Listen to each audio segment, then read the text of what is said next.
Hello guys, good morning.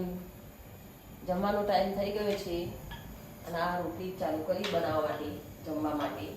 આવી જાઓ, જેને જમવું હોય, જેને જમવું હોય આવી જાઓ. આજે તો બનાવ્યું છે શાનું શાક બનાવ્યું મમ્મી આજે? તુવેર રીંગણનું, તુવેરના દાણા રીંગણના બટેકાનું શાક. તુવેર રીંગણના દાણા બટેકાનું શાક છે અને આ રોટલી બને છે. જમવાનો ટાઈમ થઈ ગયો છે ને રોટલી બને છે. બરાબર. શિયાળામાં તો મસ્ત મસ્ત દાણાવાળા શાક બને. શિયાળા શાકભાજી સારી આવે ને? મસ્ત.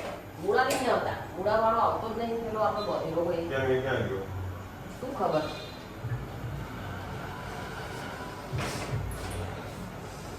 જલ્દી કરો મને ભૂખ લાગે. હું બજાર ગયા હતા તું પપ્પા? ના ના, હેડક્વાર્ટર હેલ્થ ઓફિસે ગયા હતા. અચ્છા. પેલું જી કાર્ડ માટે જી જી કાર્ડ માટે ગયા હતા તો કરીને આયા, બધું ફોર્મ બમ આપીને આયા. જી કાર્ડ માટે કર્મચારીનું કાર્ડ આવ્યું હોય ને, જી કાર્ડ, એના માટે જઈને આયા. થઈ જશે એવું કીધું. બરાબર. જવાનું. રોટલી બને એટલે જમવા બેસવાનું. હાલો તાર મમ્મી રોટલી બનાવી દે, પછી અમે જમવા બેસીએ. પછી